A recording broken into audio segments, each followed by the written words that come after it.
Hello and welcome to channel. आज हम बात करेंगे इरिथ्रोपोइसिस के टाइम क्या-क्या चेंजेस होते हैं और इरिथ्रोपोइसिस की स्टेजेस की। सीएफयूई यानी सीएफयू इरिथ्रोसाइट सेल्स पास करेंगे डिफरेंट स्टेजेस के थ्रू और फाइनली बनते हैं मैच्योर आरबीसीज में।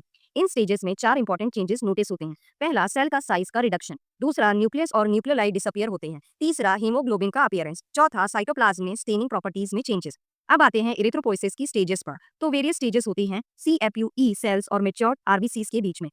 पहली प्रो इरिथ्रोब्लास्ट, दूसरी अर्ली नॉर्मोब्लास्ट, तीसरी इंटरमीडिएट नॉर्मोब्लास्ट, चौथा लेट नॉर्मोब्लास्ट, पांचवा रेटिकुलोसाइट और लास्ट मैच्योर इरिथ्रोसाइट। अब एक एक करके समझते हैं इन स्टेजेस को।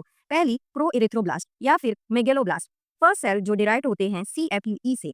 इस स्टेज में सेल का न्यूक्लियस लार्ज होता है और कंप्लीटली सेल को ऑक्यूपाई करता है। न्यूक्लियस में दो या दो से ज्यादा न्यूक्लियोलाई और रेटिकुलर नेटवर्क होते हैं। प्रो इरिथ्रोब्लास्ट में हीमोग्लोबिन नहीं होता और साइटोप्लाज्म मेसोफिलिक होता है नेचर में। प्रो इरिथ्रोब्लास्ट मल्टीप्लाई होता है सेवरल टाइम्स और फाइनली सेल फॉर्म करता है नेक्स्ट स्टेज के लिए, जिसे अर्ली नॉर्मोब्लास्ट बोलते हैं। अब अर्ली नॉर्मोब्लास्ट में हीमोग्लोबिन सिंथेसिस स्टार्ट होता है, लेकिन हीमोग्लोबिन का अपीयरेंस सिर्फ इंटरमीडिएट नॉर्मोब्लास्ट में होता है। दूसरी स्टेज है अर्ली नॉर्मोब्लास्ट। अर्ली नॉर्मोब्लास्ट थोड़ा सा छोटा होता है प्रो इरिथ्रोब्लास्ट से। अब अर्ली नॉर्मोब्लास्ट में न्यूक्लियस में न्यूक्लियोलाई डिसअपियर हो जाता है। क्रोमेटिन नेटवर्क का कंडेंसेशन होता है। कंडेंस नेटवर्क डेंस हो जाता है। साइटोप्लाज्म बेसोफिलिक होता है नेचर में, सो ये सेल्स को बेसोफिलिक इरिथ्रोब्लास्ट भी बोलते हैं। ये सेल डेवलप करते हैं नेक्स्ट स्टेज के लिए, जिसे बोलते हैं इंटरमीडिएट नॉर्मोब्लास्ट। तीसरी स्टेज की बात करते हैं जो कि है इंटरमीडिएट नॉर्मोब्लास्ट।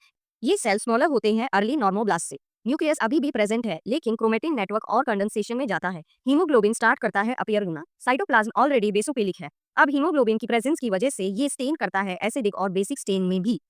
ये सेल को बोलते हैं पॉलीक्रोमोफिलिक या पॉलीक्रोमेटिन इरिथ्रोब्लास्ट। ये सेल डेवलप होते हैं नेक्स्ट स्टेज में, जिसे बोलते हैं लेट नॉर्मोब्लास्ट। चौथी स्टेज है लेट नॉर्मोब्लास्ट। सेल का साइज फर्दर डिक्रीज होता है। अब न्यूक्लियस बहुत छोटा है और क्रोमेटिन नेटवर्क और कंडेंस होता है, और अब इसकी वजह से इसे बोलते हैं इंक स्पॉट न्यूक्लियस। हीमोग्लोबिन की क्वांटिटी इंक्रीज होती है। साइटोप्लाज्म अब ऑलमोस्ट एसिडोफिलिक हो जाता है। अब सेल को बोलेंगे ऑर्थोक्रोमिक इरिथ्रोब्लास्ट। अब लेट नॉर्मोब्लास्ट की फाइनल स्टेज, और जस्ट जब ये नेक्स्ट स्टेज में पहुंचे, न्यूक्लियस डिसइंटीग्रेट और डिसअपियर होता है।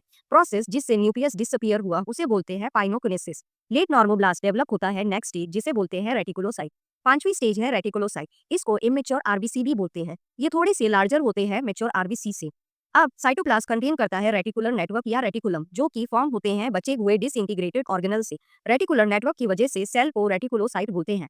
इस स्टेज में सेल एंटर करते हैं ब्लड कैपिलरीज में। अब लास्ट स्टेज है मैच्योर इरिथ्रोसाइट। इसमें रेटिकुलर नेटवर्क डिसअपियर हो जाते हैं और सेल मैच्योर आरबीसी बन जाता है, जो कि अटेन करता है बाइकॉन्केव शेप।